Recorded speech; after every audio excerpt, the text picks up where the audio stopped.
nga munivu ino otichiye bakubya timu Yaife ndi timu chintimani yo aye nga munakuwavu ino aye nga bambi ni passport yazira ni Heathrow airport taidi weri aye ali awo omutwe gwa muluma endovu yafuuka endovu so ndibakubiriza mwide tuwagire tukole bubu mwide mbisawo ebyo ebyendawulo olwaleero naenda n'okusaasira era abantu bonna abalina okusoomoza okwendawulo kwababitamu muzeeyi wange Isakaali Luganda enawankonge ekigulu mu district y'Iganga aliyo ye wa current affairs era nisaawa eno idi ye wataba ku TV ata ku TV ati yata ku ni radio baba Dombi adiwuliriza Dombi mulundi mulala era ntera omudereganga muku but mwenda ino aliyo omuvubuka muto wa myaka 94 so nakuwaira ku obwomi bw'eggwanga lino nti bo bali kulayo eggwanga bali tusaasira ife bali kulekamu so nsubira ntwidawa ya bulungi mbayinubire okubona ku muganda wange Kironde aye zena ndi mulamu amaino gabayega kali kulwala ino ngezaako okugoberera byatukoba okugoberera ngwaniza doctor tukwaniriza science of balaba mwe balipompa omukisa guno always okujana kwogera anange kampiseewa kange katonotono abatulaba mulina okukimanya nti okuwunya akamwa kitegeeza nti omubiri guyomba waliwo ekikyamu tekitegeeza nti tosenya kamwa naye ewali ensonga 17 ezisobola okuwunyisa akamwa so gende w'omusawo ali competent amanye ensonga ki ekuwunyisa akamwa oyinza okuba walwala ensigo oyinza okuba walwala liver oyinza okuba walwala amawuggwe oyinza okuba walwala ekiwobe but omuntu akawunya akamwa it is a silent future nti waliwo ekikyamu ekiriwo 2 abavubuka b'ennaku zino tunyumira nnyo okukomba wansi okukomba wansi osobola okufuna bintu it's nice it cannot go away naye muyiga okukwata ekintu kye bayita rubber dam oba condom condom ya wansi nyangu nnyo okufuna gundi balloon gisale teekako komba byonna byoyagala naye osobola okufuna endwadde nyingi okuva wansi otokedde mu Kanso yaffe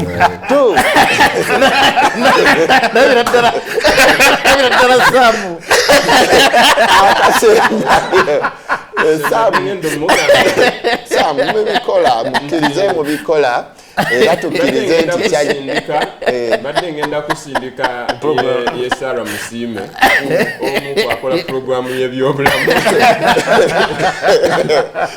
ono yayisizaawo akomupiira nange mundeke mpiseewo akasembayo mutulu bali nnyini eryo mulekeraawo okukuula amannyo because kasita okuula erinnyo amannyo gatambula emmere etandika okukwatayo okozesa toothpick you end up removing more teeth bannange nsanyusa nnyo balaba ate ebisingako awo osobola okugenda ku TikTok eya Dino Dental Kampala nja kusigala nga nsomesa kale mbeyanziza saasite eno tubeere n'emboozi expired courses kyatiisa abantu era Professor Tyanga bano abasomesa amatendekero ag'endawulo nabona Professor Nawangwe owa Makerere nabona owa Victoria University buli muntu ng'ali kuvaayo okwerwana ku byetusomesa bino they are not expired courses Deputy Attorney General yena yavaayo just within a glimpse of an eye.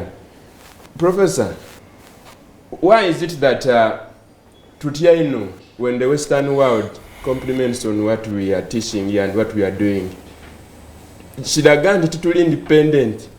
The sect ekintu kiwesha idire nti abaana bali kuva kuno okujja ofuna emirimu abroad degrees detugaba wano ere tibali bawanga mirimu kyatweraliikiriza ino. Of course government yamaze yavaayo yaseeza yakuba nti we are safe we National Council for Education eraga nti yekaali mu debate but siba kitutaawa mu independence ey'okusomesa ey'obulamu n'okubaawo ng'eiwanga nti situtweraliikiza kubanga abazungu bakobye we munaidde okusaba eno emirimu courses dhaimwe diri expired. Webale ekintu ekyo kinene ekisookera irala nti the education sector is more of a system. Titusobola kuba nti Uganda eri completely independent olw'ensonga nti waliwo for example PhD programs dosanga nga wano tuzira capacity n'ekirala nti bwobona institutions daife for example bwobuuza wano universities meka edikola PhD in medicine ojja kusanga nga ntono. So ate tosobola kuba nti omuntu ajja kusoma nga buli kyali kusoma alina akikozeseza wano wonka. Yes, it's a bit very hard because the economy Yaife, it's still a bit small. Then too, how our labor force is facilitated. Ojja kubona nti abantu basoma ino ayenga sente dibasasulwa ntono ino. So they have tusobola kuba nti tutujja kutunula out of Uganda. Yes, so the issue of independence esobola okubaawo ayenga tumachinga international standards. That's very important. Yes, so ekintu ekyokuba nti degrees did expired. There are stakeholders to blame.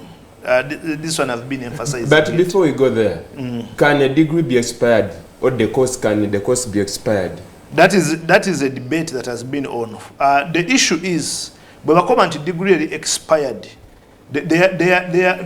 ochidi mwebana mawulire muomerwa ino ebigambo ebikola mawulire. So bokoba nti course eri unaccredited oba course erinda reaccreditation ojja kubona teach making a lot of sense. Ate n'abantu abali kuli eyo benda information eri packaged mu ngeri etiisa.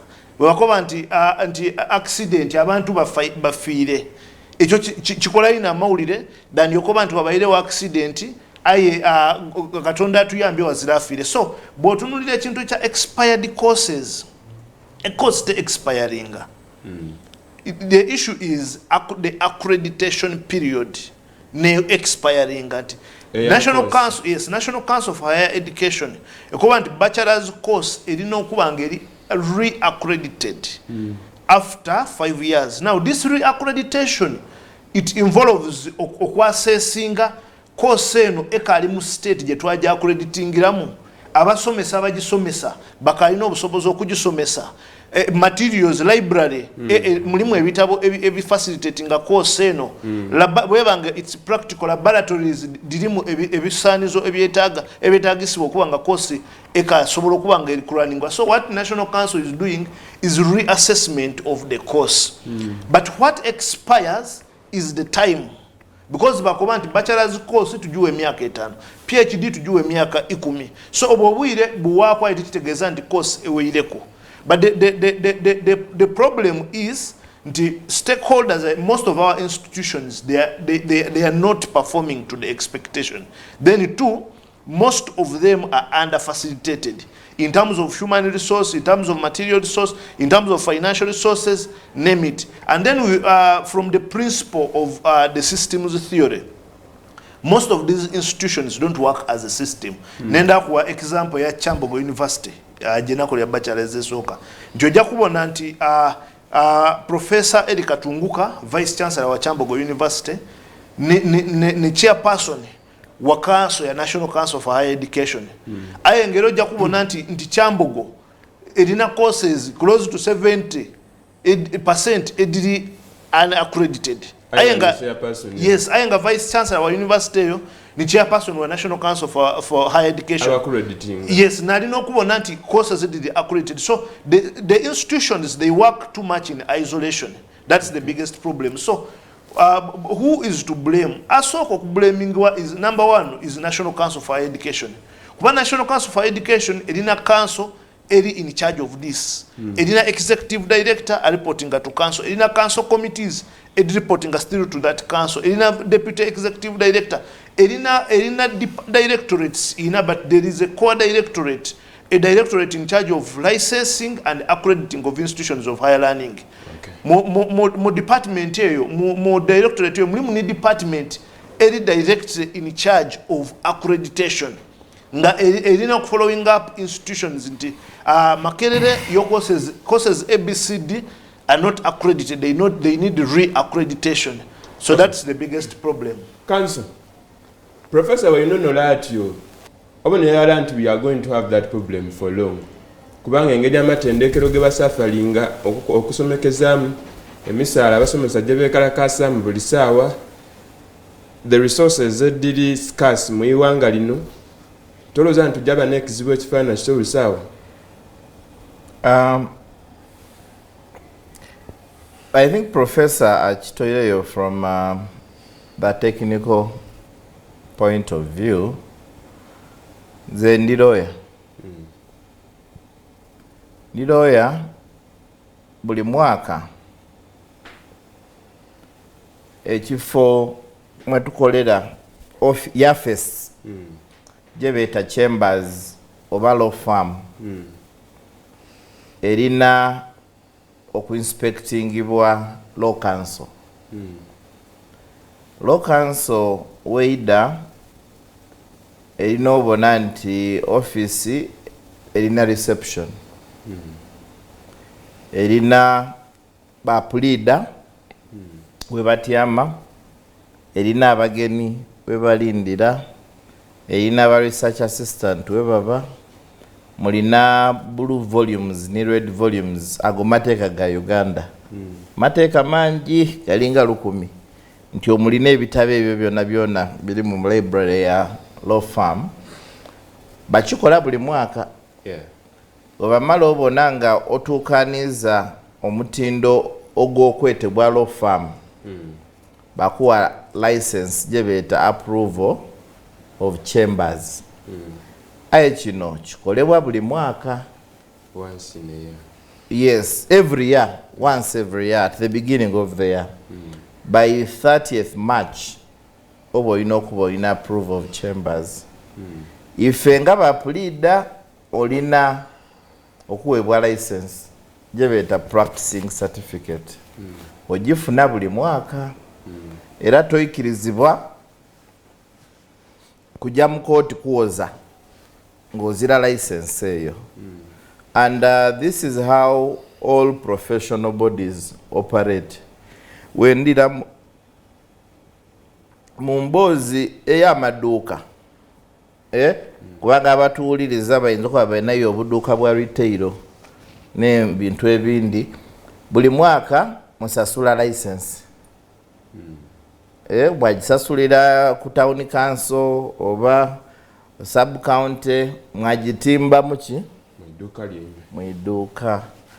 So kino ekiriwo ekya higher institutions of learning ekyaidye kiri tukoba bukobe nti eri abalambaire ku mulimo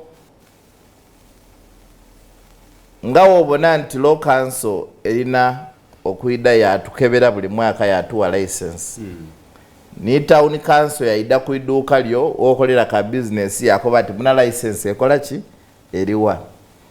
N'omulimo gwa National Council for Higher Education ku matendekero gano aga waigulu mu bwire obwo buli mu iteeka emyaka 5 bo balina lake nti babawe emyaka emeka 5 balina okwira yokola assessment da course eddaaki edendawulo tikyakolebwa buti awali debate nti gundi ebe expired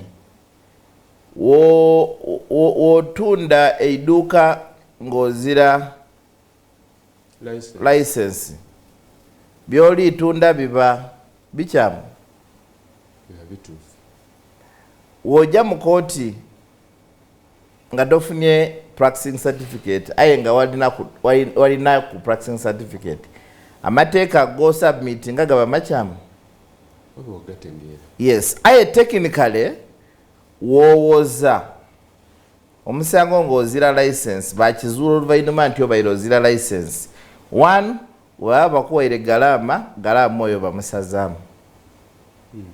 2 oba wafiling empapulo nga oli kuwaaba wataako nti nze Alex Luganda advocate aye nga watirako ekigambo advocate wali nga ozira license ekweta advocate kwa buli mwaka tufuna then empapulo edo badisazaamu nibyo watamu byonna babisazizaamu and that is the position Yaife. Now dilemma jebalese to this revelation embozi javire nayo and the universities divided deliberate outidenda kujao because when you award qualifications ngati difunye accreditation then the issue eliwonti obairo lina mandate legal mandate okwawadinga and that is the conversation naboina Attorney General yavireyo the use of the word expired is misplaced. Dr. Tianga Kobye nti bo bakikozesa imwe ng'abamawulire it is alarmist. It creates the necessary noise and crisis and it sells. And the message goes. But what has happened would be akin to fine expiration, i.e. lack of accreditation. One is there has been a curriculum review. Yeah? Just recently. Now when you have a curriculum review of the primary and the secondary level, edity feeding universities, then there is need for a conversation ku university level. Nti the way we are teaching these courses and the course content, is it modeled to absorb omwana onali fuluma under this new curriculum? But the new curriculum eriwo tia theory. I tell you to ku university. No, tell it to ku university, but beri fulumya balijja kuki ku university. Part of the essence no mugaso gwa constant accreditation guli nti muida ku reviewing nze tulina obuzibu and every employer will bear witness. Tulina abaana bali fuluma ma universities nga balina first class, balina second upper.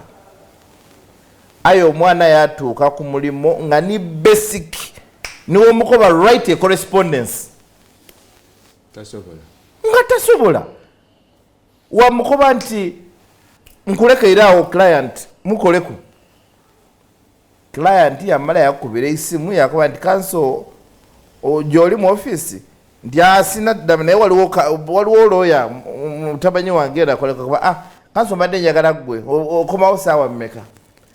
What is it communicating? Some of them open up and tell you omwana ndowooza ebintu abaletera bitegeera bulungi.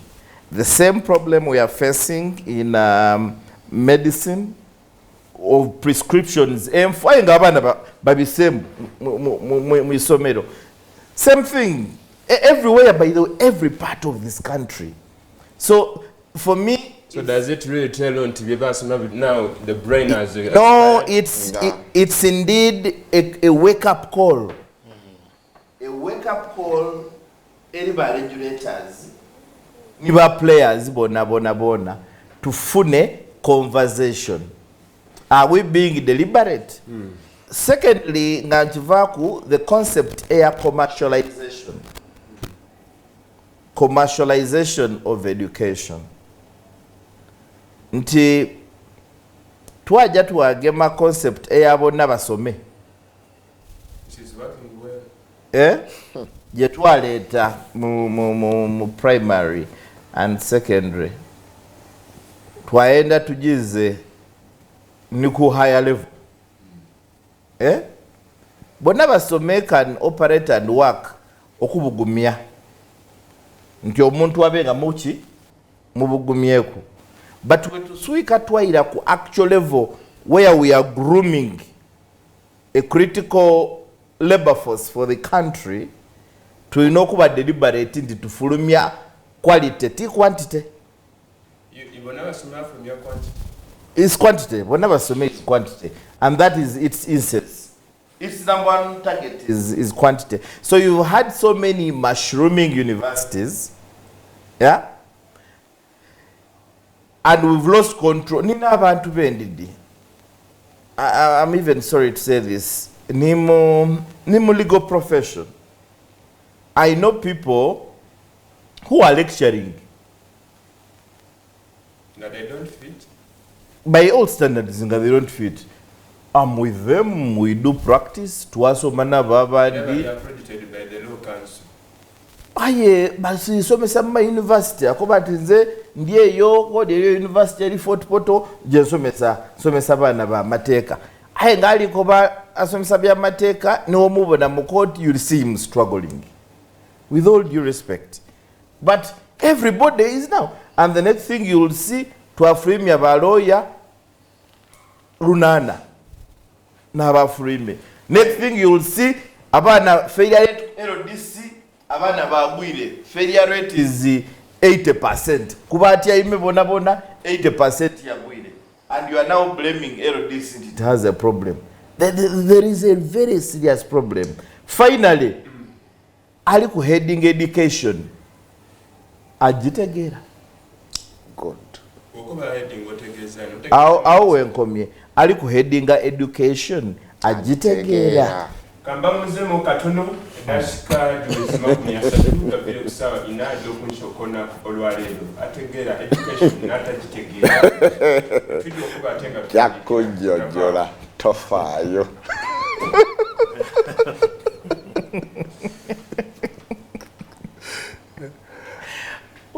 In a big quarrel, in a big quarrel in the DP Yaife. Mukasa hamide aja na mbogalera nanga mubikirunu ngenda kusuwinga. Nemgamba, don't worry, take me to court. Kalim program Kanso ifona kulamuka agam studios inam Professor Frederick Young, Kanso Alex Uganda, ni Dr. Shilon Robert. Nenda tumalidize ensonga eyo. Of course twinzoba mnesubi. Wazira tujire mkuu mulanga tuli questioninga the custodianism of education sector in Uganda. Nti n'omusingi oguzimba buli kimu. But weshibanga tutushetegereza twalingirira wansi eno. Tujamaiza nga abantu betujjo producinga the following day and tomorrow abalijjo okolera iwanga lino. The people whom we are securing future for ngalwe they are not secured. Dr. Nenze tumalize ensonga eyo. Njakusaba onzijukize omuganda wange kyayogeddeko nti omuntu akulira education sector. Otandikidde. Omuntu akulira education sector ye mutuufu. Naye nze ebintu bya education byemitegeera mu Uganda today. There is a very educated force. Very educated force. Nti bagenda mu kibiina ne basoma ne bayita ebibuuzo. Bagenda mu kibiina ne basoma ne bayita ebibuuzo. Naye tekitegeeza nti concepts baza assimilatinze bazitegedde. Knowledgeable. There is a big difference between being educated and being schooled. Omuntu ali schooled aba afunye experience and training nategeera ziri concepts. Yeyo nyo curriculum kati gye tuleeta. Ate musobola temulina ability. Trust me. Temulina ability. Temulina ability. Now, the other issue is sophistication. Omuntu ali sophisticated abeera ne wide knowledge of fashion and culture. Now, ofubanga nnyo omwana wo okubeera schooled ate n'abeera sophisticated oba omugguliddewo ensi. Ngenda kuwa example, a good example. Omuntu gy'amanyi enkuba gy'etonya ngenda kutandikira ku balooya. nze lumu nga tuyombeeyo mu DP waliwo lawyer gwe nagamba gwe watta mukazi wo n'ajabuuka nangamba ngenda kutwala mu kooti ne mugamba fine I'll not even hire a lawyer because I know I cannot ask a lawyer today agende kunze kironde byemmanyi mu law. These lawyers of today again are representing a court. No. Kironde tomanyi mateeka oli musawo. Njaga soma omaya akantu kano. Olaba akantu kano. Tewali kitaliyo. Nja kukwata akantu kano. Togwa mateeka ago genda gasomera ku simu ku Google. References za universities teziri kantu kano. Temusomera kantu kano. That is being schooled. Now, nyagala nkugambe ngenda kudde eno gye tuli ffe abasawo b'amannyo tuyina ebika by'abasawo 2-3 mu busawo bw'amannyo. Tuyina degree holders, tuyina diploma holders, then we have certificate or on-job trained. Now, it is so disheartening nti omwana agenda Makerere n'asoma emyaka 5 ate nadda mu oba nagenda mu university n'asoma emyaka 5 ate nadda mu clinic n'abyanga okujjamu erinnyo. They are given a lot of good.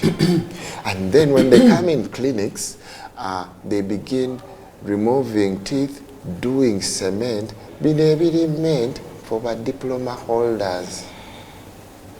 Now, in my opinion, I know a surgeon, I know kubanga ali above 3 or 4 or 5 diploma holders. Nabagamba gundi kola kano, kola kali tako kaganye, gundi vayo nkakole. So they are very educated, but not schooled. Now, this is the difference I think with diploma holders. When they are teaching diploma holders, baba somese ekitono ne basoma bachikolako. So akatono ke basomye bagenda okutuuka mu practice nga kakolera ddala bulungi. Kati obuzibu buliwa? Obuzibu buli in engeri gye tusomesa is wrong. 2, tulina okuddayo ku square 1.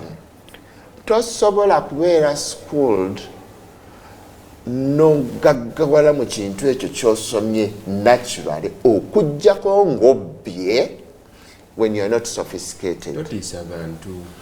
Bannayuganda mumanyi ddiiru taata wange waliwo kati essaawa eno omuntu atudde n'akola binafsi n'agaggawala bubbi.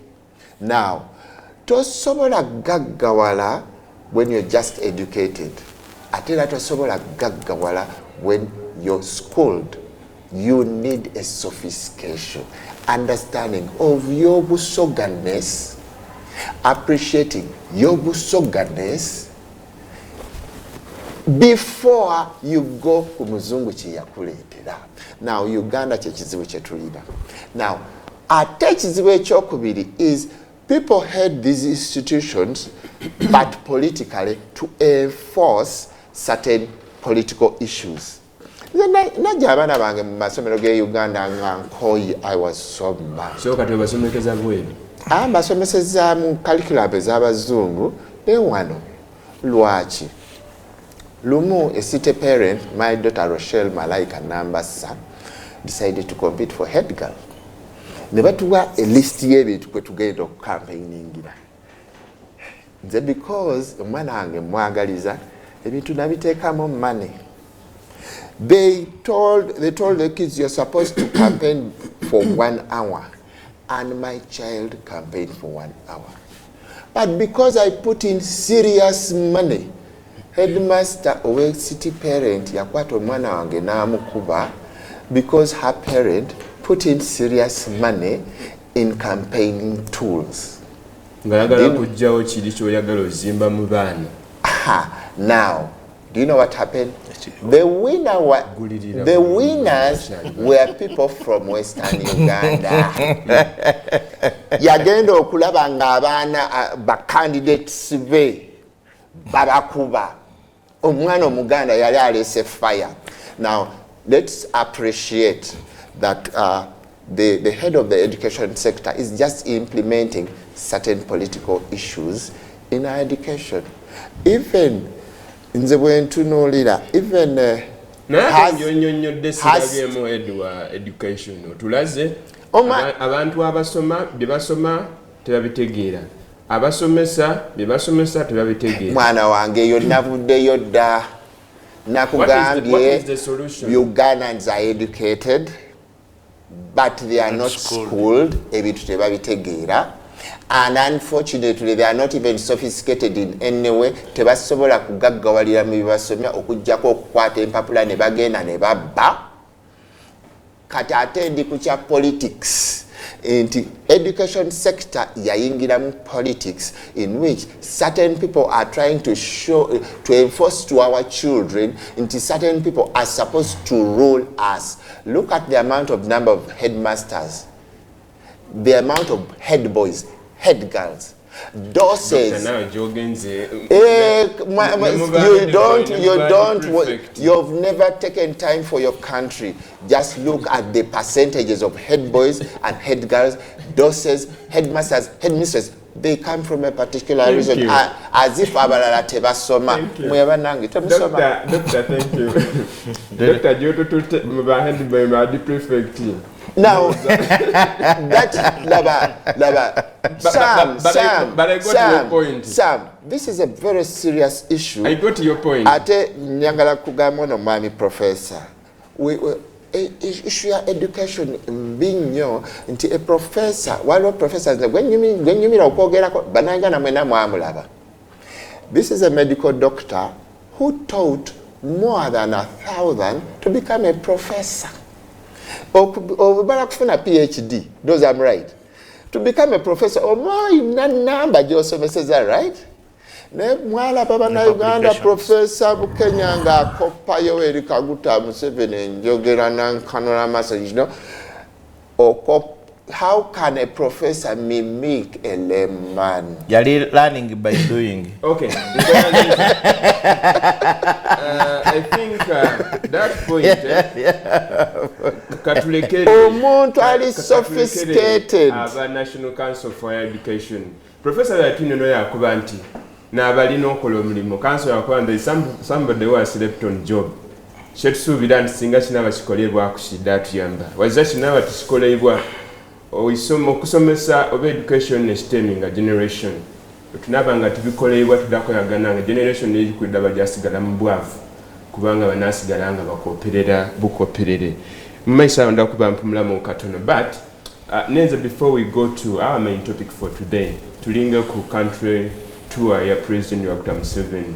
Erina ekyenda okyeri gy'okyusa ku affair ey'abana Uganda, cause that is ni concept ye. Atumye ebintu bya demotuuka, atumye abantu ba demotuuka yeetuukira era ebitundu byatuuseemu akulaga nti kino kyenenda kikolebwe. Professor, olibona mu countrywide tour eyo nti erina kyejjokyusaamu ku welfare y'abantu bala abasembawo president bayogeraku abakolera ekidda kyonka yeetuukireyo mwene will be coming in central here very soon. Ngakali kuja countrywide tour nendo kwebaza baganda bange the deep in-depth analysis on that current affair of expired programs. Kanso aina example dawa ile divide nungi. For example chakobye nga Kanso Alex nga ekyo omuntu alina eduka. Nti eduka lino welibanga tiri licensed. Does it mean that actually the shop in itself is expired? The shop and the content is expired. That's actually that's a good thing to bring the broader picture. Yeah. The courses are not expired, but there is need for us to appreciate the policy framework that institutions operate around. Okay. So the students kuba extremely worried.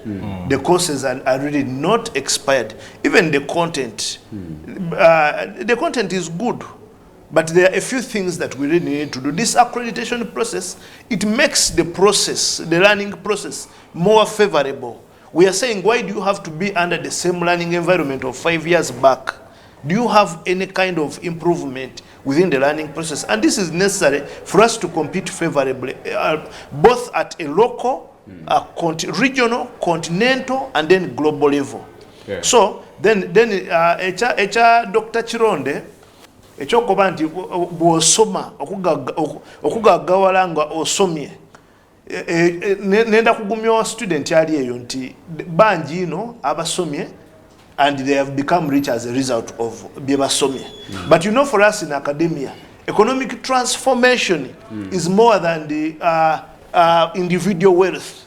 So how much you contribute to your society, how much you contribute to the economy. That's why when you look at the 3 core objectives of universities, teaching and learning, community engagement, then research outputs. So we are more interested in 2 outcomes. So now moving back to HR President Okujja Greater Masaka, I think it's you know, in most cases when the president, or not only the president, when a leader is moving, they must be guided by a theory of change. And when you're not guided by a theory of change, you fail to achieve the primary objective. So the theory of change of going to Greater Masaka, one, I am very sure that the issue of poverty should have been at the forefront. Then 2, President yaja okumonitoringa implementation of the parish development model, which is, I think, good because we are saying this coming financial year, our interest is full monetarization of the economy. And the parish development model was seen as an approach to full monetarization of the economy. So the president's visit to Masaka, in my view, it was not well guided. In my view, that's one. Not well guided is broad, because one will say, but he went actually and reached Masaka. He met people, and one of his target was to meet people. He delivered his message. One of his target was delivering a message. So one would say it is achieved. Now, in short-term analysis, yes, it is achieved. But in terms of long-term analysis, one, have we collected the facts? Because the president is not a leader who visits these communities on a daily. It has been a while since the president has visited Masaka, the way he's visiting it. So one, it should have helped to understand what the situation has been in Masaka, what the situation is, and maybe what the situation ought to be in Masaka. That did not come out clearly, because you realize that actually the activity has been over-politicized. What is coming out... But you can't separate it with politics. Now, that's why I'm saying, that's why I was talking about... That's what I was saying, theory of change. Did we go for politics? Because now, for example, we are close to 2.5 years in this current political term. So if we are close to 2.5 years, is it time for politics or time for service delivery? That should have been a question. Then, okay, if we say you cannot separate politics from other socio-economic affairs of the country, which percentage does politics take when we are in 2 service delivery? Does it dominate the entire service delivery? Does it have a certain portion? These are issues that we are supposed to focus on.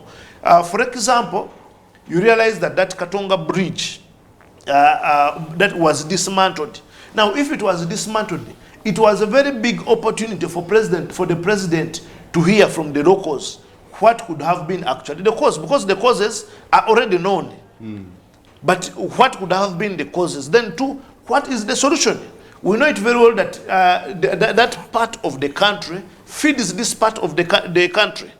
We are saying, we are promoting, because one of the core pillars is commercialization of agriculture. We are promoting commercialization of agriculture, but we are actually not worried at this point when the president is visiting that part of the country that most of the farmers there are going to lose out as a result of that bridge. So Chendi Gezako focusing on is that the president and his team we are supposed to focus on economic affairs. Omuntu ali e Masaka a benefiting atya economically from the general perspective of the economy. Then two, but to cover anti, there is what we call parish development model. What have we collected from the president's tour of Masaka? And then, is this informing the overall framework of the economy? So to me, in my view, the whole activity has been covered by MK project. It has been covered by people who have wanted to see the president, to meet the president. It has been mainly covered by politics rather than the core objective of visiting. Okukyala kw'omukulu ebitundu byakaale kukyalamu wabula omukobairayo mu State House ate yongerayo. No. They baina okurevisinga. You see, let me tell you something. Omukulembeze wajja mu kitundu. Nga, for example, if we say the president is coming to Eastern region, nga president alwira okuyida mu Eastern region, abakulembeze abaliyo balina ebintu bingi ebibi bye bakola nga tibenda mukulembeze amane. So when the president comes, because you know the president is there for a short time, they will not give opportunity for the structures.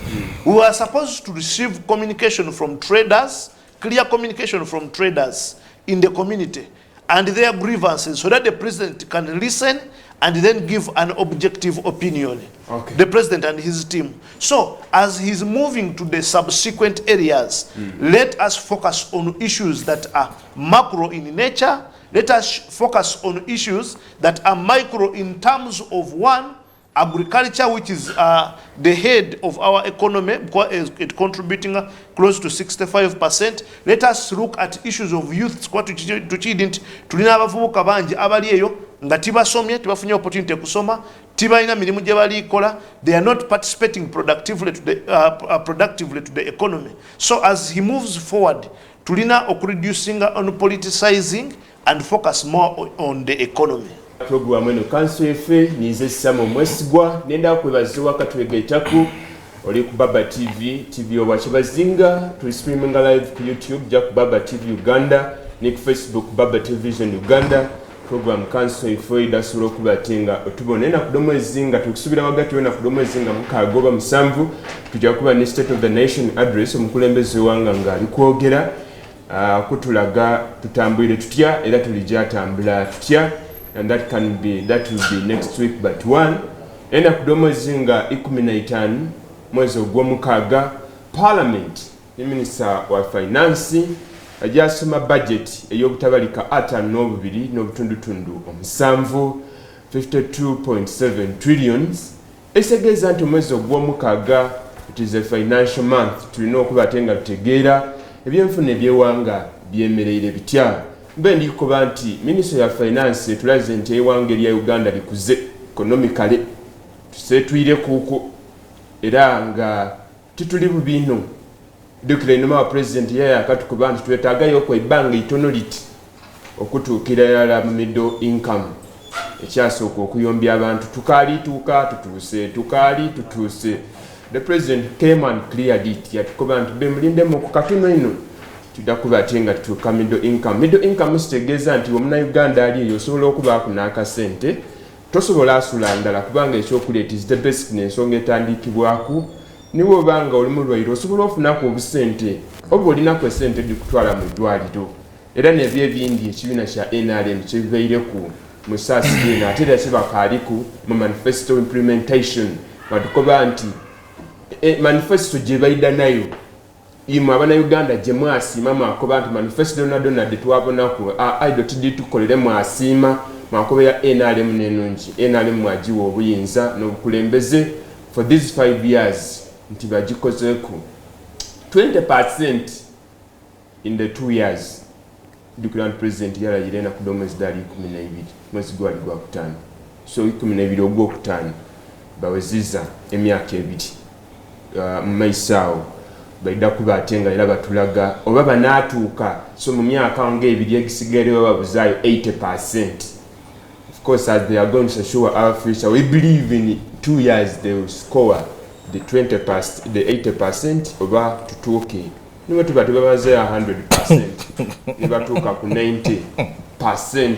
Kanso ali kuseka ebibalo byange, but of course nzaamu optimistic era nina essuubi ly'amaanyi ino in this government nti they are going to secure our future. And as we are driving to the coming budget, because lwaki this coming budget nabendi kugisoma kwino nga balijata ine esira commercial agriculture tujira ku budget kwamba nenda kwogera ku president ndija kutwale nti ni president byali kwogeraku nejindi kumiramu ejiri mu budget okulingira nti omuna Uganda abani kumpiira president kinakikola buli mukisa ndakola country wide tour eyakulu n'oligibo n'engeri yeritambula mu Kanso olina isuubi nti okukyala kwa president cause buli washala it is a lot of resources edikolesebwa. Are we going to get something down ku muntu we wansi iwo okibona cause alikwidda mu Buganda alikujja mu Busoga and many people are waiting for him.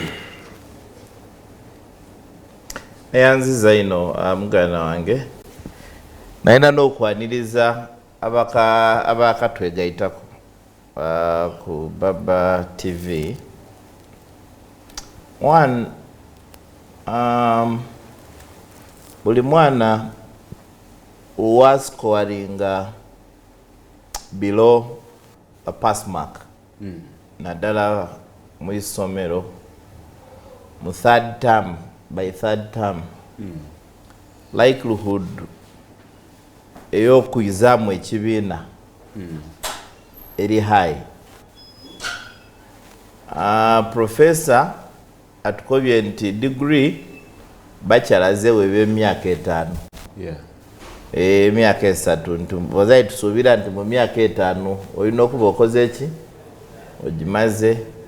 PhD twakuwa emyaka 10 nti myaka 10 olina oba ogimaze. Bulido nebuuzanga lwaki NRM bairamu bagironda aye statistics dovotwa nti batambwire 50% of their term aye bakascoringa 20%. 23 aye tukidi nti wetutuukira mu mwaka ogwokuna tuba tutandise byabufuzi biiraku. Almost extend that. Yes, so great embeera eriwo kyendi niwe banakola ino baidafuna 40%. The average? Yes. Twashogeza buchayi. Ate nga babaire baperforminga nga batyo nga abana Uganda babakoba be mugwire mwiremu bairamu batufuga nga to tell us nti abana Uganda okwiramu olonda NRM. It has been a sign nti bagwire balemereirwa bakoba mwiremu ku ndowooza munayega mukwano n'abashogo ayenga professor watukobye nti eri otuuka bakoba nti obwire buweireyo bakugoba bugobe muki mu isomero. So likelihood eyaba student bano abalemereirwa okubita for 40 years okugobebwa mu isomero libeta Uganda mu 2026 eri very high. Kanso wagira shidina chi ndi muna Uganda ndi wa renewed Uganda yo tojidize jendi muni ayenga ndi child wa Democratic Party. So njakuira ku nsonga yo yenene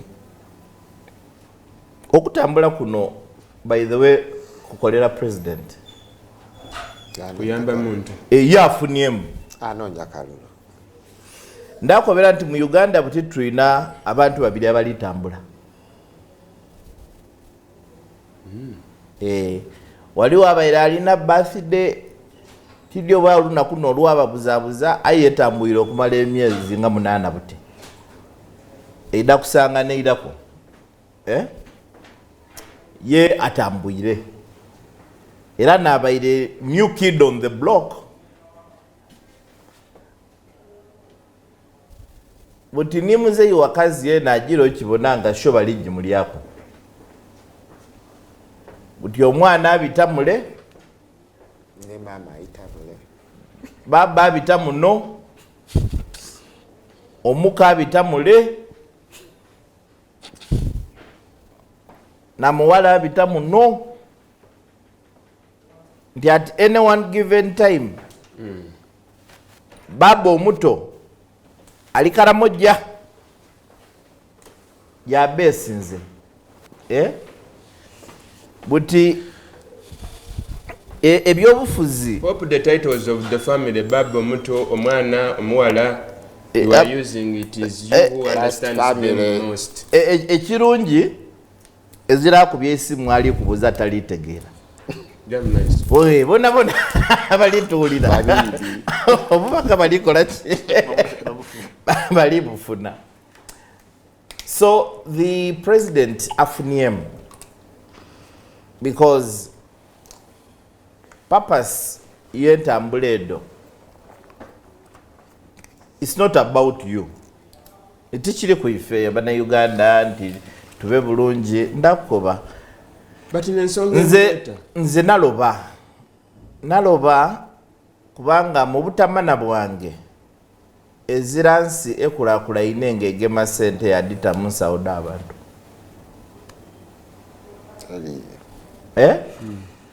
Ezirayo. That's why niwe tujja okuyida ku budget eno gye tulijja okuwayako ndakuba my disappointment. Iwe nga president tuyamba okola ekintu kirala. Work on the public facilities. Kola enguudo.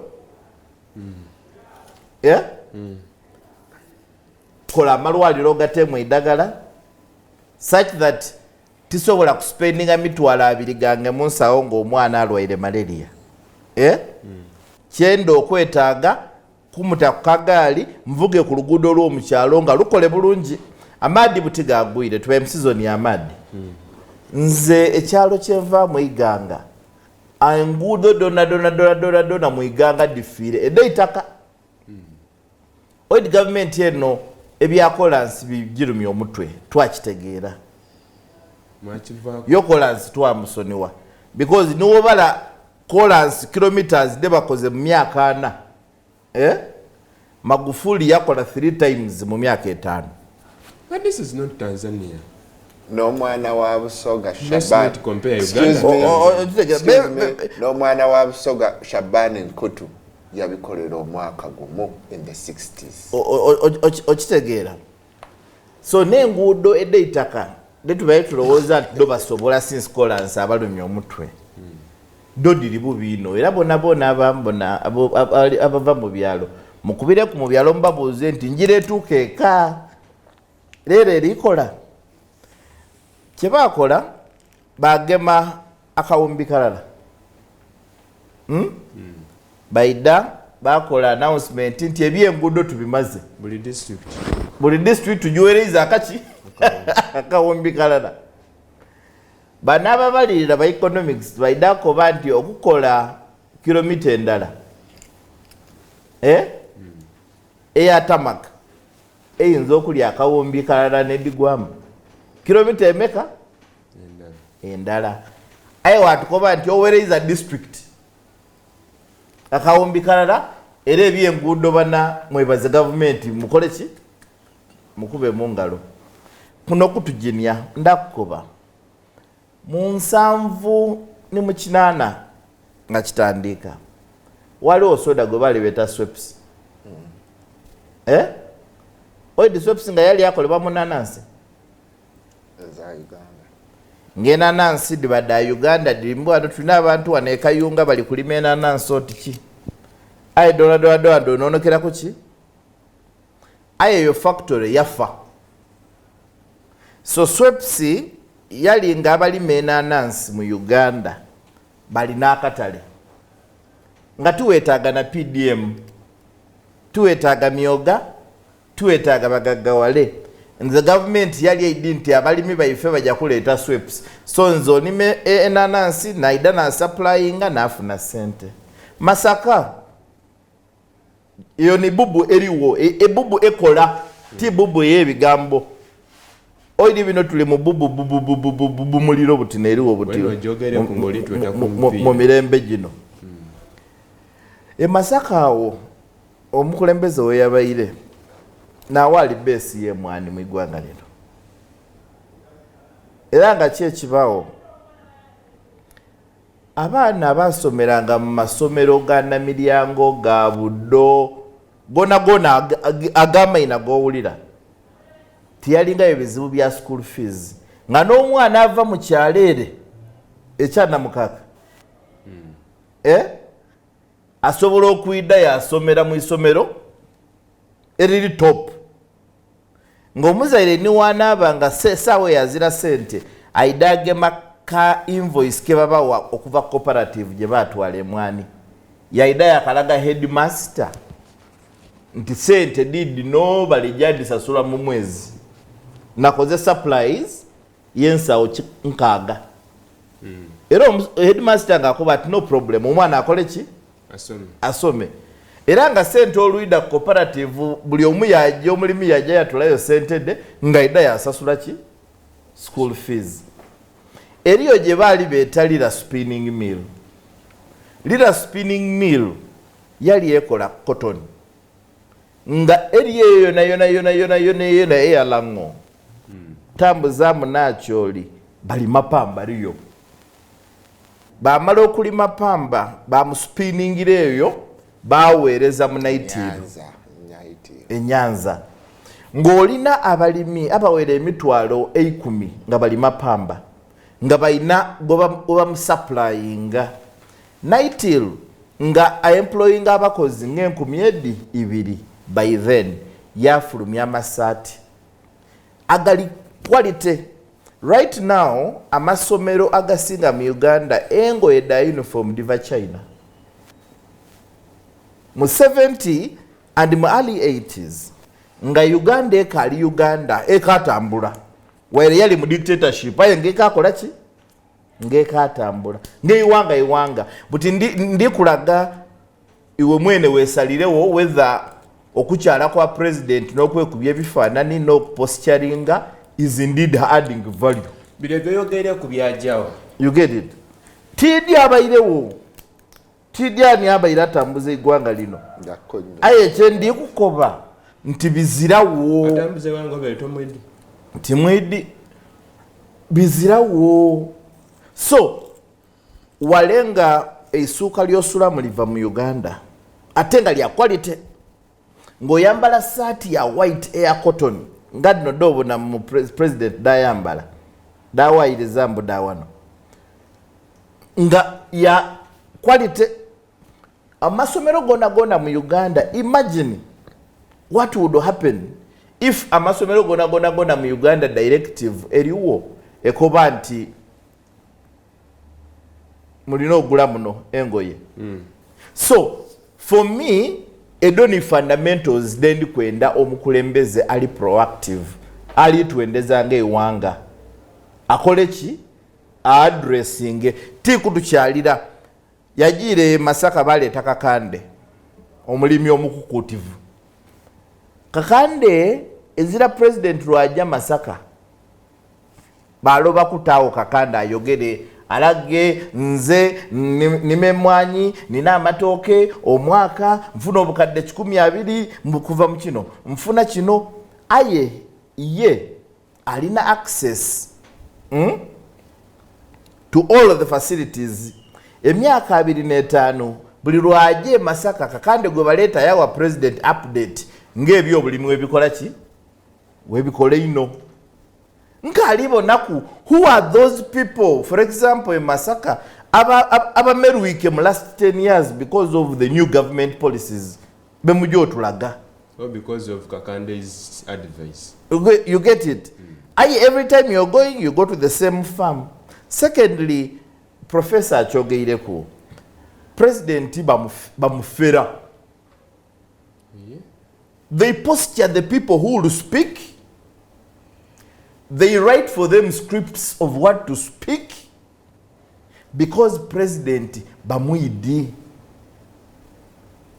Ntishi Bamweze byayenda bibamuwa era ye nalowooza nti atuzaana ye n'abaana bamuzaana bali mu kuba left right center. So as I take leave of that, tukali mu comedy. There is no deliberate commitment okuva eri abali tukulembera okutu providing a solution to the fundamental economic questions edeiwanga lino byetulimu. We have politicized economics. Waire ba politicians ba economists baida koba nti allocation of resources is politics, is a political operation. I don't see a very fundamental relevance. Dr. Shironde, just want to begin from nyagalo ka emphasis nyagalo kaddemo nyoke kugambe why ogambe there is no commitment to fundamental economic development and answering the economic questions. Sam nyagalo mpulirize atompulirize bulungi. Makerere University, which is an institution, gets 1.3 billion shillings. Trillion or billion, but something like that. I stand to be corrected. President Yoweri Kaguta Museveni, him as a person, hands out, he gets 1.5 billion or trillion. I stand to be corrected. Nege asinga Makerere University said Zagaba.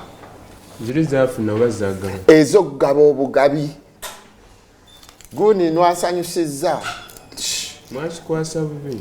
nedda sebo presidential donations. What is a presidential donation? Nti ugundi onsanyusiza ebisinga ziba pledges and you must fulfill them. When a pledge is done nagenze kumbaga yako mugisha basubize ente. Recently yagabye tractor, was it worth? By the way, problem eriwo budget the presidential pledges and what, but erinye tufu yandibadde entertainment fee. Yes. Now, tractor is entertaining them. Tulina mu companies the CEO alinayo obukaire atano omwaka wa entertainment. Don't look at that flowery, beautiful language, then you think there's common sense. And now, nyagala tutegeeragane. If somebody, an individual gives out money, wano tuba twakedde kuyomba kuki kunsoma. Accreditation involves certain processes which need a lot of money. Abasajja tobawadde sente kati osomera otababere accredited nga goyina oyina ezigabire nnyanya gundi yansanyusiza yazinya amazina amalungi n'omuwa. That let's go into the individual. Banange mwige okutunulira individual as a person. Now, when you go back in history, when Bunyoro was being led by sitters, one of the characteristics was they break institution. They would break institutions. Now, Eranga Boba Fuga as individuals, not institutions. Now, an individual can be able to push for handouts, to give handouts other than an institution of Makerere thriving. Two, they would cause a lot of famine. Now, in the present day Uganda, tuyina enjala. Abantu bayina enjala. With all the advice. Did it come or it was manufactured? The enjala we have is manufactured. The enjala we have. Neba kulaga, please, nyakulaga. Ongambo tia. Is it an assumption? It is with what it is, this about that. 50 trillion of the budget is borrowed money. And of that borrowed money, it is cheaper to borrow outside than inside. Because when you borrow from outside, the Chinese give you at 4%. but most of us borrow inside in banks like Stanbic that are owned by some individuals in government. So, borrowing from those banks, it is more lucrative for the bank to give the government than giving individuals. Is that money? So that's the man. That's the Now, way individuals business was fine. Now, two, abantu bano individuals ate abatono abakola business in a bad environment ate no batekako emisolo. Let me give you an example. Zengo musawo sasula emisolo ekyo. Sasula license yange. Sasula license ya kiliniki. Nempa KCCA. Nempa URA. Ate nensikomaawo buli kantu kenyingiza nempa URA.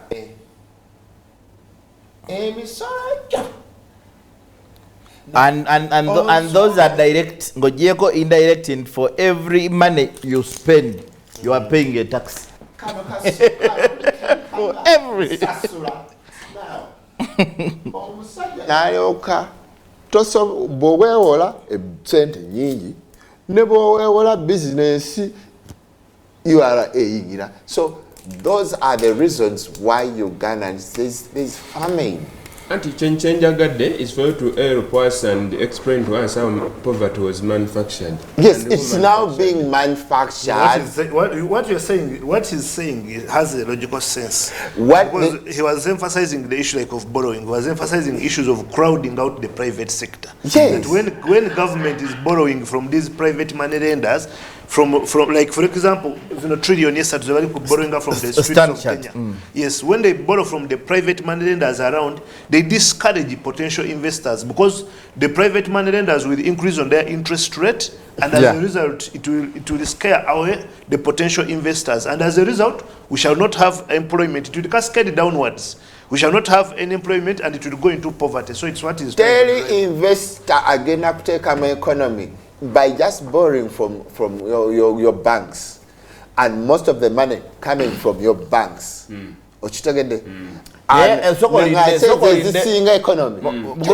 Information intono. Mulabangako essomero running for 3 years nga teyina headmaster. Uganda ensi esose mu world tewezeze emyaka 3 nga teyina governor wa Bank of Uganda. Nenga tulina economy. Tulina ne ba economy. Bank of Uganda inajikulira program Kanso Yaife. Dr. Nendo Malize. Muganda wange Luganda neyanziza nnyo. Banange mukimanyi nti for the last 3 years because Muganda wange ate yakindetedde mu bwongo. For the last 3 years Yoweri Kaguta Museveni ye governor wa Bank of Uganda. Mundowooza hatu mwomulina. Ani alonda. Ani alonda. Now, let me make this point clear. Doctor, Governor of Bank of Uganda, Professor Emmanuel Tumusime Mutevera agenda okufa, yalina deputy. The deputy is sharing now. Now, tewaliyo tteeka nakkomo kuba him being acting. Kanso ye munamateeka asobola tuwabula. 6 months standing on. So kati nti President Yoweri Kaguta Museveni. Acting bwakoma 6 months back. Uganda. Now, characteristics of sitters when after they break institution. Nze nkunyonnyola Museveni omutegeere. Now, they break institutions. After breaking institution, there is famine. Now, their succession is bloody. Bannayuganda mbakakasa ne bwe mulikola mutya Museveni tagenda gendera kalulu. Since time immemorial, the sitters go. Naye bannayuganda baagala agende kubanga buli kalulu kajja bamuwa. Muyinza okulowooza nti mwagala bamuwa kubanga he fails to score the pass mark edda mu kibiina ekiddako. Now symptoms are ebintu byetutandise okulaba. Ebintu byetutandise okulaba. Ebintu byetutandise okulaba. Baganda bange wano bagambye nti do we have a commander in chief? Because amaje That shows ekizimba kitandise okusamba eddagala. Bannange temwagala bawulira mazima naye ne bwe munaakola mutya. Ne bwe munaakola mutya. It has to be a shed of blood. But will that shed of blood bring a better Uganda or not? Temugamba nti saabagamba. Because Bunyoro edda tuligamba nti yali prophet of doom because it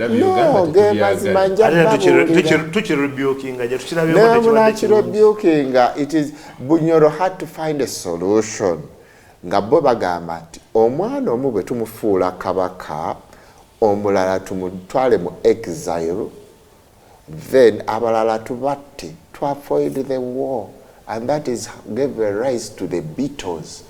The Beatles were different. They were institution builders. Now, nkugamba that is reference. Laba nkugamba bano basoma law. They refer. That is law, but this is inti leadership. Omwaka gundi kino kyaliwo, omwaka gundi kino kyaliwo, omwaka gundi kino kigenda kubaawo.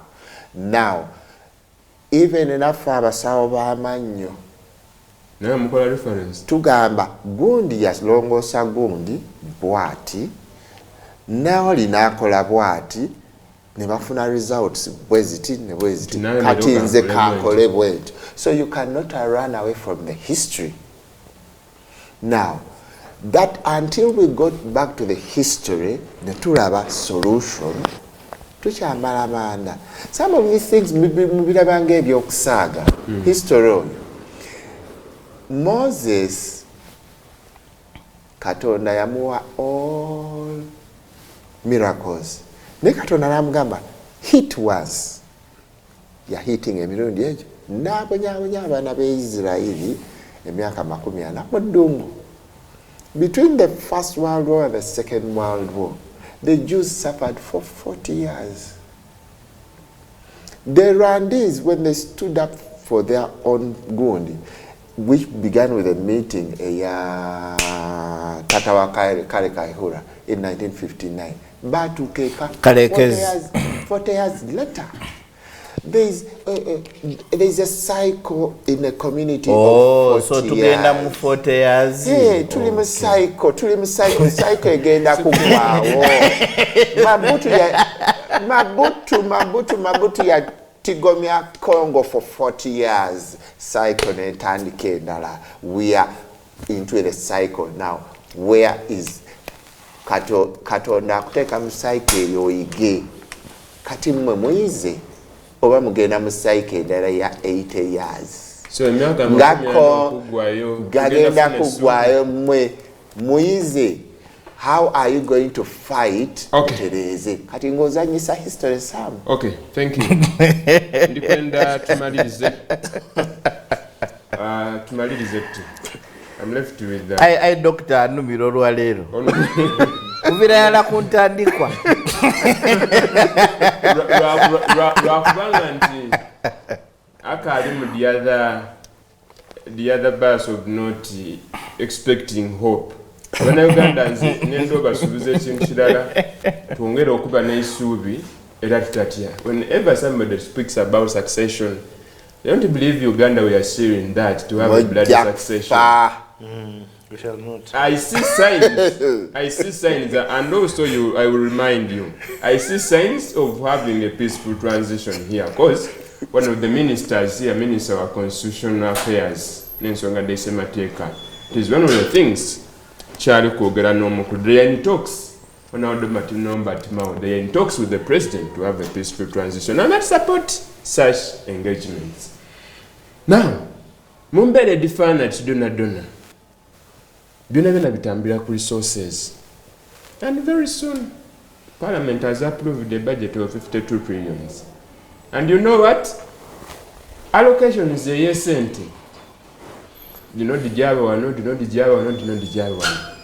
Esente ediziteebwa eno mu Kanso byayogeire omuntu ebintu byafuna mu byene directly ntono eno. Wairenga kuluno, government eraga nti etairewo esente ediwerako because out of the 52 tulina 21.5 diri mu pensions and infrastructure development statutory expenditures. So twabona nti government kune prioritizinze ino infrastructure development basically enguudo tolowooza nti your government by the way eri kusuubira ku contributing a sente emeka ku budget yayo ya 52 trillion around 28 diri gyasolozebwa locally, that's Uganda Revenue Authority, 28 trillions. Okay. So diri edintu lijja kwewola mwewola wa munda ni clear. Of course already twamaze otablinga the 3 trillions detulijja okwewola. Wolingira this budget tobonamu okunti tuyinza okubanga omuntu wewansi ayinza okufuna ku obuweerero wede tidijja kwida kumuyamba infrastructure yinza oshuukako. Do you see hope, Professor? Ekisokera erala when you look at the process that we went through, you remember for budget approval, you remember that on Wednesday, I think it was 17th May, just the day before budget was approving, you realize that there was still a agenda in what? In parliament. So, ekyo kyonka kikulaga nti bone nsaba professor akoligenda lingi agikube agimenemene koligenda nabawuliriza baife bagifunde. Okay. Mbaye ndikuba nti mwali mu koligenda muki mu parliament. I'm going to go deep into that. Lwakuba nti ndibona obwire bugire ino. So ekyo kyonka kikulaga nti the aspect of planning is extremely poor. Now, when there is poor planning, whether you like it or not, tujja kujja ku Dr. Chironde kyeyakobye ekya manufacturing poverty. Nti poverty abaawo ayenga naturally abaye talina kubaawo. But lwakuba nti there is one who is not doing what they ought to do, then poverty yabaawo. So whether the budget, maybe before I go to that, then you also realize that as we are tending towards the close of the financial year, tubuzayo just days to the end of the financial year, government yaja yatembolinga very good, yaja yatembolinga supplementary 3 trillions. Now this supplementary of 3 trillions mujaji spending balija jewola nga okaina kuja spending balijaje bali kusaba ndi kujewola ku manerenda in Kenya. Our economy, Uganda, is not going to a bank in Kenya, but it is going to a money lender. Is the one who is ready to give us? No, linda katini. Mpaka myo. So echo chikulaga the extent to which our planners have not done enough. Now tujja Kanso kyalikoba ndiba docent 3 trillion bajja spending gali. How is it going to contribute to our economy? So ekyo kikulaga how unserious our government planners are. Now when we go into the 52.7, when you look at this 52.7 close to 27, only 27.5 nediri kujja mu development. The remaining 72.5 is going to recurrent expenditures and statutory expenditures. But when you look at what Kanso was presenting previously, the state of our economy, Boja mu works, you realize that the state of the roads is dilapidated. The previous state of Idaho Nikani Veva ku social medias. Nga bantu bali ku exhibitinga expo, bantu bali ku exhibitinga ngudo, wabona abantu batayire mu amato bakola kyokulaga nti they are finding peaceful, and you know Ugandans are very peaceful. They are finding peaceful measures of saying that we are not satisfied with the level of services. So, botunulire no budget jetuli kujamu nti much as the budget has increased by 10%, looking at the budget of the financial year concluding, which was I think 48.1 trillion, and our current budget now 52.1, there is a difference of close to 4.6 trillion. Now, that 4.6 trillion, is it actually going into service delivery? Would have been our question of interest. In the previous financial year, we had a budget, but wotunulira ebyenjigiriza bicha performing bubi. Abasomesa aba arts bacha complaining, we are not facilitated. And you know, when a teacher is complaining, even the content that they will issue out will be complaining. Botunulira mu byenjigiriza higher institutions of learning chetubadeko sawa zino previously. Most of the courses are not accredited. Before you talk about courses not being accredited, students are going to strike about services that are being offered. Before you know, students, lecturers will also be demonstrated. That is the education sector.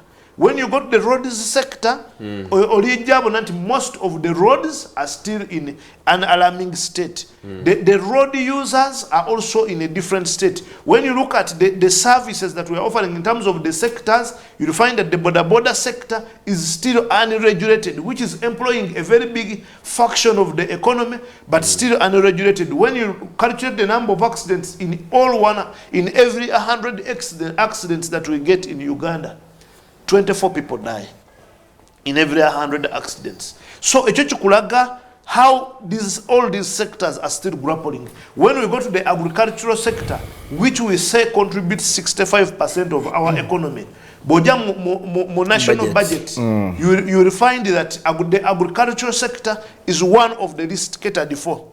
Now we would say, okay, the parish development model is coming in to boost. But what can 1 million do in terms of, because agricultural sector, we look at the entire supply chain.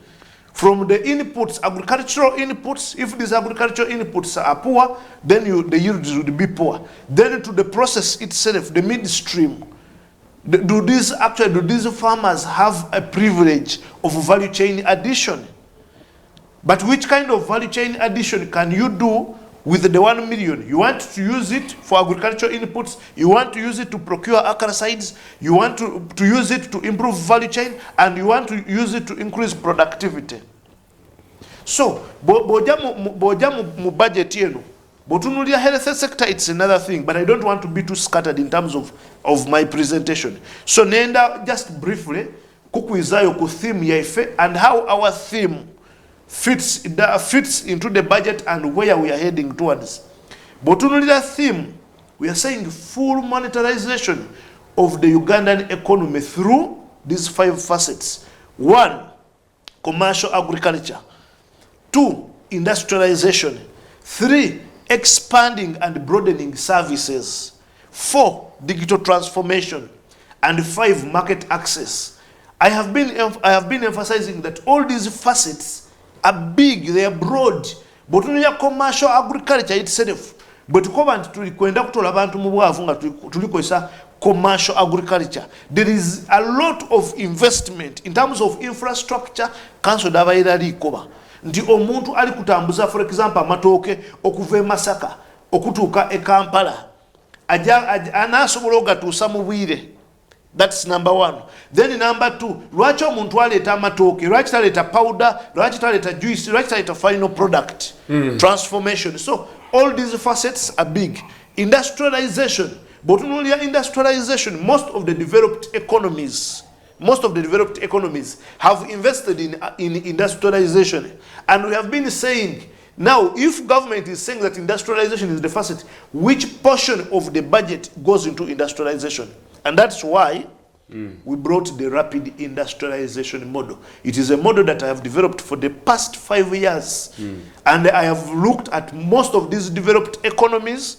I have looked at African economies that are performing well. I've looked at China, I've looked at Europe, I've looked at the Asian tigers, I've looked at the Asian tiger cubs, and come up with this model.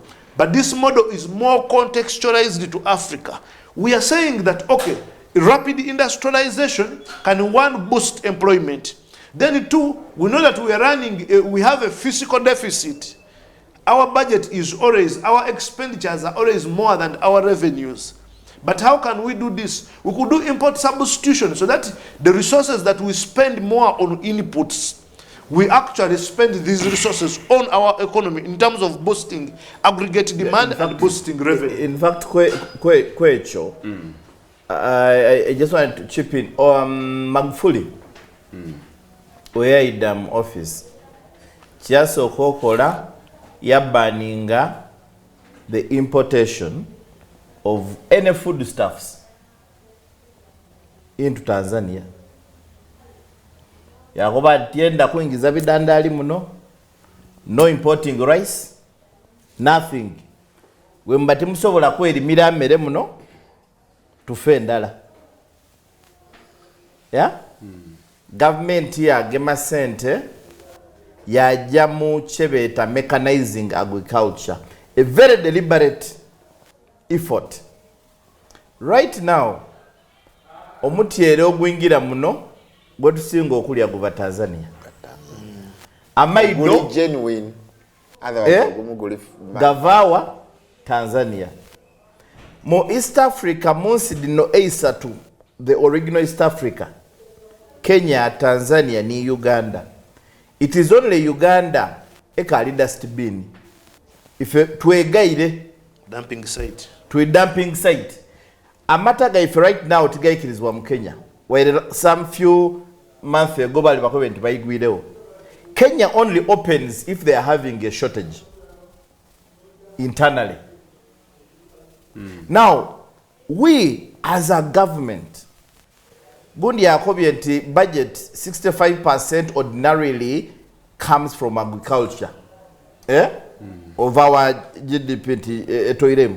Then webuuza nti ente gye mutoolamu amata wemba mutandise okuliisa, how come obumyu nipusi neki nebitwala 95%, ate ente gyotoolamu amata agaliisa bire byona oligiwa less than 5%.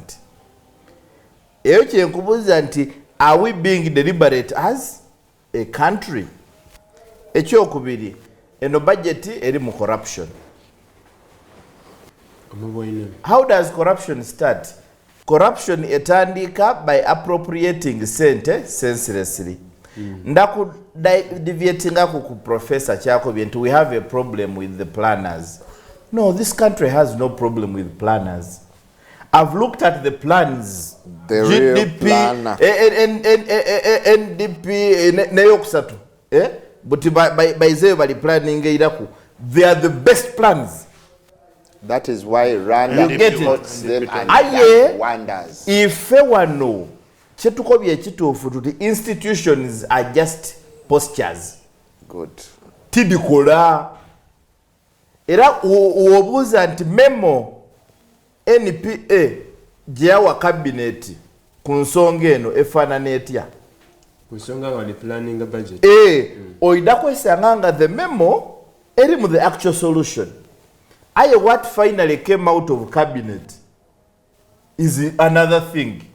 Because cabinet will say, no, this would work aye politically, tishija tukolera. Tukole kino. Finally, because budget enone natuidakuira tujinumyeku olundi n'obwire butuwireku.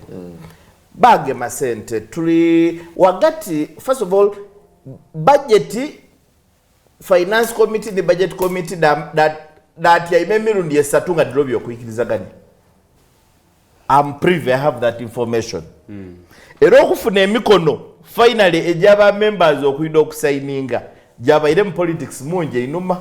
Aha. Nakumaliriza abo dakika bubiri okusembayo. Bagema 103 billion. Mbutudiwe ono omukazi ow'ekyuma ekyebikado. Mu budget y'eggwanga wagema 78 billion odiwe mukulu wange Magola.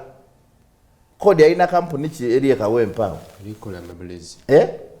Olina abasawo bali kubanda 80 billion donka dodi zira. Ayenga nabagemereire health sector eri tambulira kubo bene ba interns ni ba support doctors abo kubanga bana abasawo doctor batukobye bo bali ku higher level tina abakola bine byono babutusizani ali mugembako. You understand? Then these people factory yo weberi kola iwe ni wo ino kujja mu UDB okwewola sente mu Uganda Development what? Bank.